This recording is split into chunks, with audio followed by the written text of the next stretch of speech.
Hey guys, Sam here, happy Saturday, and welcome back to another update of Solar Corp.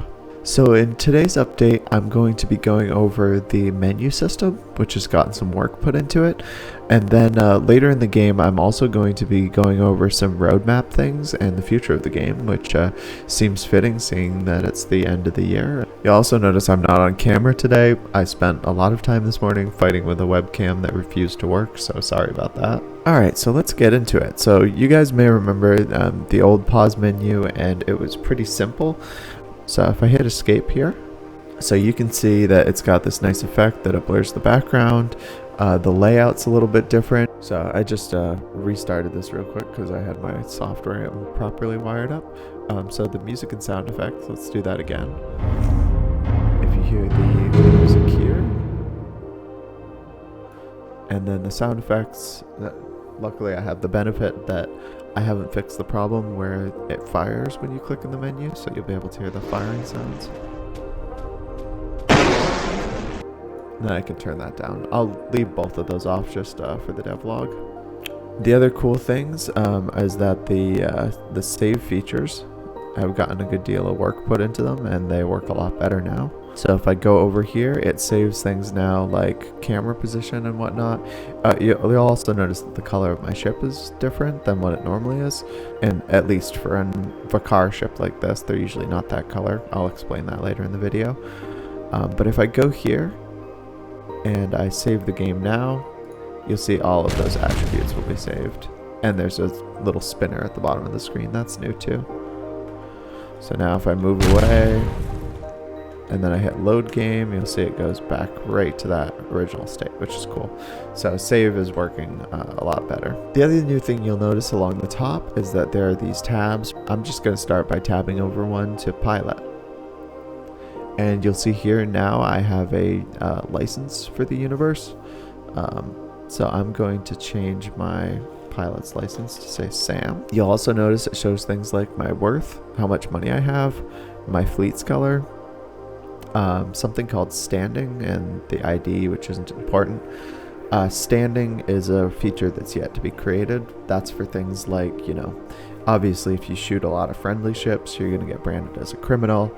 If you're helping people out, if you're shooting hostile ships, you would get branded as, a lawful citizen. And that's kind of the idea behind that one. There's also a photo, and you can see if we click on this, we can change it to change what our pilot looks like. These aren't, other than this one, these aren't photos I own, so I'm going to swap them out at that point. They're mainly right there right now, just to give you kind of the idea of what this will be. And lastly, you'll see we can change our fleet's color. So dark hull, which is kind of scarier, gold hull, green camo, kind of a grunge look, minimalistic, or sunset. So to be honest, there's actually not much more to show in terms of that. I had built the menu system the first time, and then my laptop decided to stop working if it wasn't plugged in, so it wiped out my progress, so I had to build it again. So a lot of the main work has been this, and it's also been kind of the strategy of the game. So I'm going to show you guys what the rest of these panels are going to look like, because right now they're just blank. What I plan on, so this was the original concept for the controls diagram, just to kind of show you guys a peek into some of how my process works.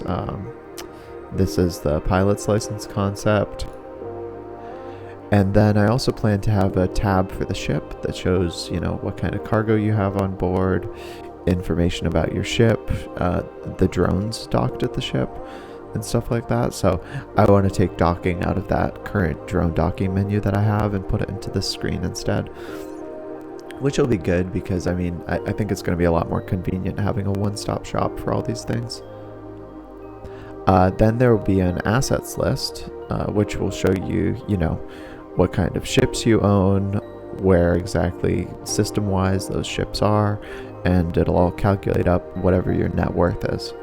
And net worth is going to be something that's actually going to become really important in the game, because I decided, so I was looking at this and I was looking ahead and I was like, I was thinking I got a lot of ground to cover. I'd planned out this separate part of the game with an entirely new faction, and they were all going to have their own ships and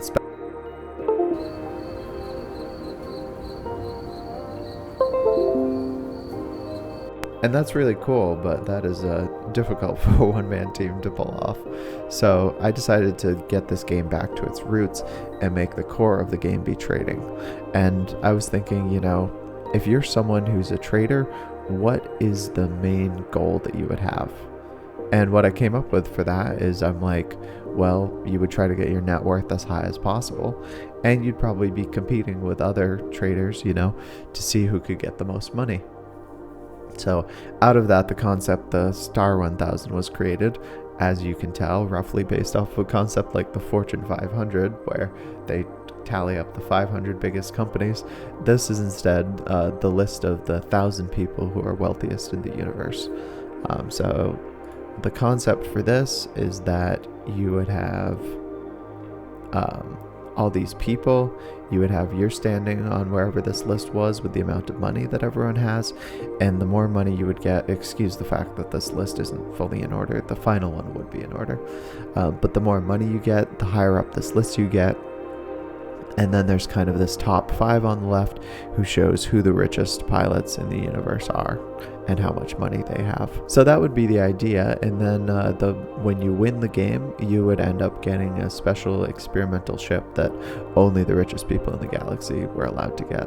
So with this premise in mind, I redid the entire checklist for the game as to what things needed to be done. And it actually made the game the scope a lot more realistic. It made it a lot easier, and I think it's going to make it overall a much better game because, I don't want this to be, to put it in a metaphor, too little butter spread across too much toast.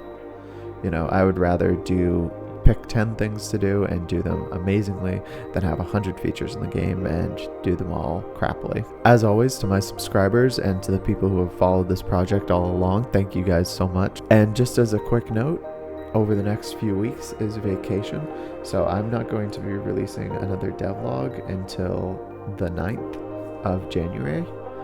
Because I'm going to be taking these few weeks off. So I hope you guys have a great vacation. For any of you guys who are taking vacation, I hope you have a great end of the year, and I hope even in this troubling time that you get to hang out with at least some family and friends. And I will see you guys next year. Bye guys.